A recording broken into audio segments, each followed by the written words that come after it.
Gadis cantik ini sedang menunggu pacarnya di pinggir jalan. Tiba-tiba, dia diculik oleh dua preman. Di taman bunga tempat dia bersumpah dengan pacarnya akan memberikan hal yang paling berharga untuknya, tapi terjadi hal yang mengerikan. Penyebab kejadian menyedihkan ini karena ponsel. Suatu hari Mika meninggalkan ponselnya di perpustakaan. Ketika ia menemukannya, ternyata informasi di ponsel telah dihapus, hanya tersisa satu nomor aneh. Sejak itu, dia menerima telepon dari orang asing itu setiap hari. Walaupun ia bertanya, orang itu menolak untuk mengungkapkan identitas aslinya. Tapi dia ngomong kalau Mika setuju untuk mengobrol dengannya sekali sehari. Ia akan mengungkap dengan Mika ciri-ciri fisiknya. Lambat laun, semakin banyak informasi yang dipertukarkan di antara keduanya. Saat mandi, ia juga menelepon, sobek kertas juga menelepon. Keduanya berbicara dengan asyik, dia juga mengandalkan informasi untuk menduga penampilannya. Tapi terlihat aneh. Mereka mengobrol semakin banyak. Mika juga secara bertahap mulai menyukai orang misterius di ujung telepon. Dia minta kepada pihak lain untuk mengungkapkan namanya. Tak disangka, ia mintanya membuka jendela. Ada garis putih di langit yang ditinggalkan oleh pesawat yang lewat. Mereka membuat janji untuk berfoto langit itu. Pada upacara pembukaan, akan menggunakannya sebagai tanda pengenal. Di hari penyambutan mahasiswa baru, Mika meminta sahabatnya untuk makeup cantik untuknya. Lalu dia pergi ke tempat yang telah ditentukan. Lelaki itu muncul. Mika melihatnya dan menyadari bahwa ini adalah orang yang ditabraknya.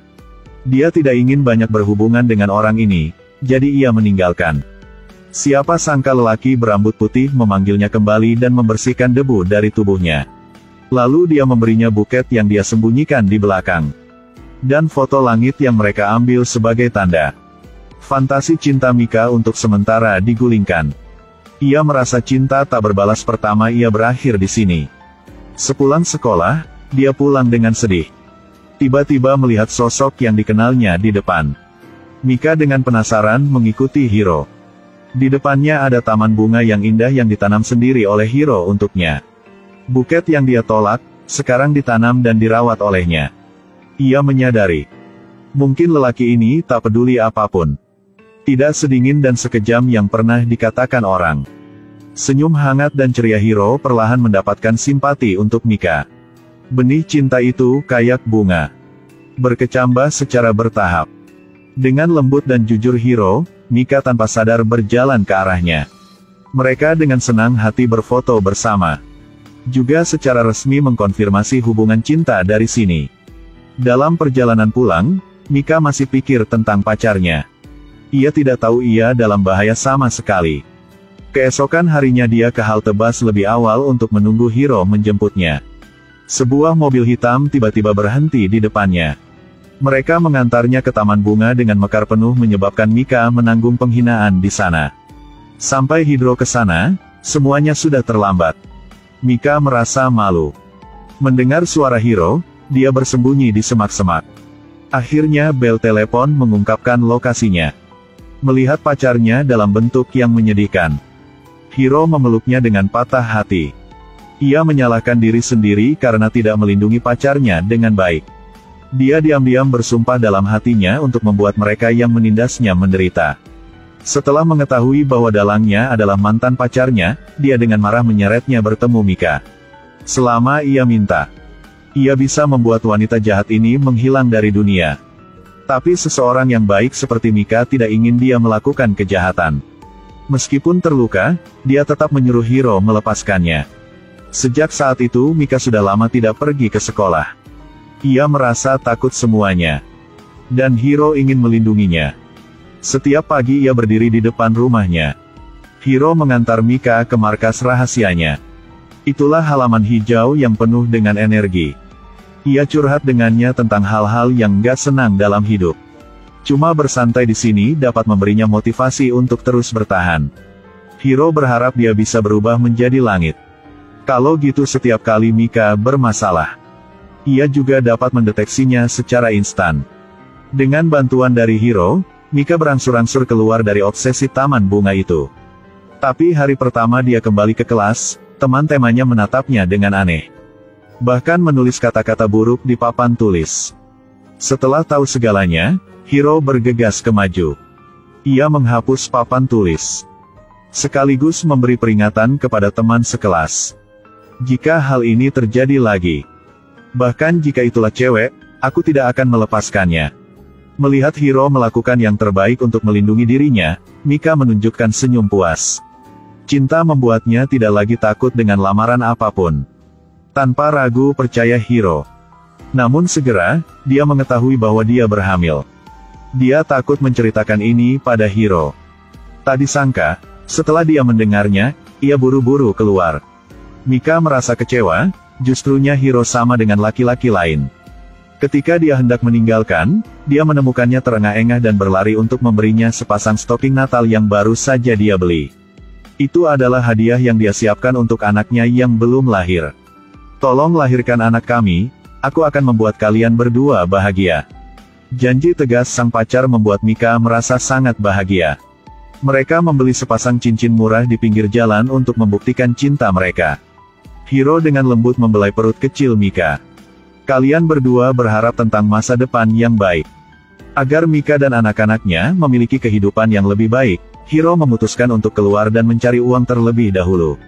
Tapi setelah mantan pacar Hiro mengetahui bahwa ia tak ke sekolah, ia cemburu dan marah banget. Jadi dia menyewa sekelompok preman untuk memblokir Mika di sudut. Bahkan mendorongnya menuruni tangga. Bikin Mika keguguran. Hiro buru-buru mengantar Mika ke rumah sakit. Saat dia mengetahuinya, dia sangat sedih, jimat di tangannya juga jatuh ke tanah. Mereka duduk di tanah saling berpelukan menangis untuk waktu yang lama. Lalu buat manusia salju kecil. Gunakan itu untuk memperingati anak mereka yang hilang. Setiap tahun, pada hari ini, ia akan datang ke sini untuk beribadah. Sejak itu, Hiro sengaja menghindari Mika.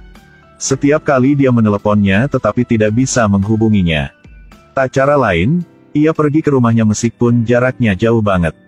Akibatnya, dia menyaksikan adegan yang sulit diterima. Keesokan harinya, Hiro berinisiatif untuk putus pada Mika. Ia bilang ia mau hidup yang bebas.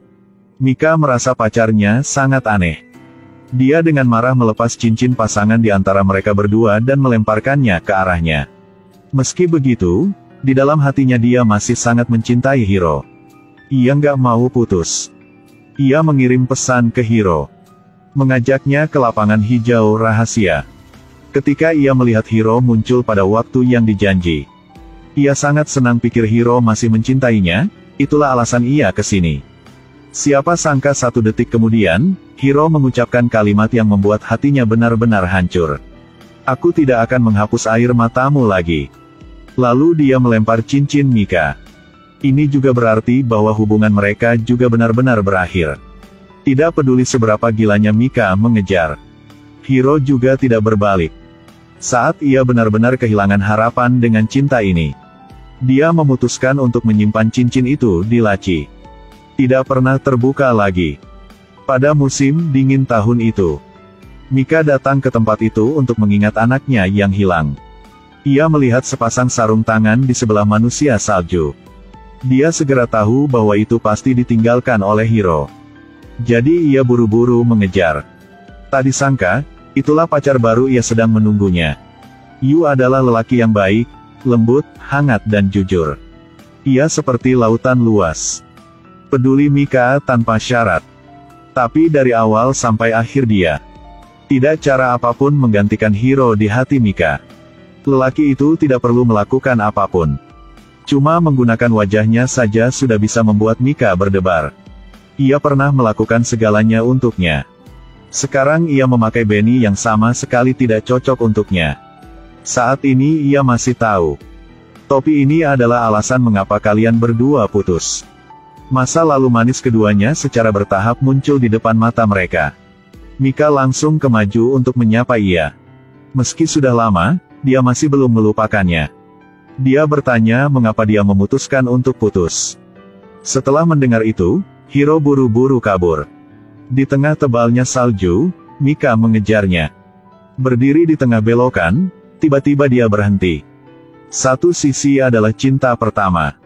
Satu sisi adalah lelaki yang selalu mentolerir dirinya sendiri tanpa syarat. Siapa yang harus ia pilih pada akhirnya? Sejenak pikiran. Mika masih berjalan menuju Yu. Dia memutuskan untuk melupakan masa lalu dan terus hidup sekarang. Bersama dengan Yu menghabiskan hari-hari yang damai dan bahagia. Tetapi ketika dia meletakkan cincin pertunangan di tangannya, dalam hatinya, dia tidak merasa emosional seperti sebelumnya. Di depan permintaan Yu untuk beribadah, Mika menolak. Dia pikir dia akan bertemu Hiro lagi pada tahun ini. Tak disangka, ia bertemu teman Hiro. Melalui dia, Mika tahu nyata. 2 tahun lalu, Hiro didiagnosis menderita kanker. Karena ia takut akan bikin menyakitinya. Tidak ada cara untuk menerima kalau ia mati. Jadi setelah pertimbangan yang cermat, ia memutuskan putus. Sekarang penyakitnya semakin parah, ia cuma bisa terbaring di tempat tidur. Hiro membeli sepasang sarung tangan dan memberikannya kepada temannya. Ia berharap pada Natal setiap tahun, seseorang akan datang mengunjungi anaknya sebagai gantinya. Dari awal sampai akhir dia selalu mencintai Mika. Mika duduk di tanah dengan linglung. Meskipun ia tahu lakukan ini tidak adil untuk Yu. Tapi dalam cinta tidak ada keadilan. Sekarang dia hanya ingin kembali dengan Hiro dan berteman dengannya. Yu tahu ia tidak bisa menyelamatkan semuanya. Sekarang ia cuma bisa memberkati Mika. Sebelum aku menangis, pergilah. Saat Mika ke rumah sakit, Hiro tercengang. Dia ingin mengucapkan kata-kata dingin untuk mengusirnya. Tapi cincin di tangannya telah membuktikan segalanya. Walaupun apa yang terjadi, Mika tidak akan meninggalkan. Ia hanya memiliki 3 bulan lagi tapi ia masih mencintainya. Tidak peduli seberapa jauh. Pada akhirnya, keduanya masih kembali bersama. Mika mengambil cincin yang dia simpan di masa lalu dan memakainya. Padahal tersisa 3 bulan lagi. Dia selalu samping Hiro. Tidak meninggalkan. Mungkin ia menyadari bahwa ia akan meninggalkan dunia ini. Jadi suatu hari, Hiro memberi kamera untuk Mika. Minta ia mencetak foto di dalamnya sebagai souvenir. Mika merasa bimbang. Tetapi karena tidak tega menolak permintaannya, jadi dia melakukannya. Setelah dia keluar dari studio foto, dia menerima telepon dari rumah sakit. Dia buru-buru ke rumah sakit, menjatuhkan foto di seluruh jalan. Di atasnya memiliki penampilannya sepanjang waktu. Mereka bertemu melalui layar ponsel. Mika, tolong tersenyum. Sampai momen terakhir. Hiro masih ingin melihat wajah bahagia dan ceria Mika. Setelah menyelesaikan keinginannya, dia juga perlahan menutup matanya. Air mata di sudut mata. Itu adalah perpisahan terakhirnya dengannya. Setelah kehilangan orang yang dia cintai, Mika pergi ke halaman rumput lagi. Meskipun mereka hanya mengenal dalam waktu singkat. Tapi sepertinya akan bersama seumur hidup. Sekarang hanya ada satu yang tersisa di dunia. Jadi Mika merasa sangat sengsara. Dia memanjat pagar ingin melompat ke bawah ingin bersama Hiro. Tiba-tiba 2 merpati putih terbang ke arahnya dan mendorongnya ke belakang. Tapi angin bertiup. Membuat buku harian yang ditinggalkan Hiro. Sengaja membalik ke halaman yang Mika belum pernah lihat. Mungkin dia berubah menjadi langit. Masih diam-diam mengawasi dan melindungi gadis yang dicintainya. Film berakhir di sini.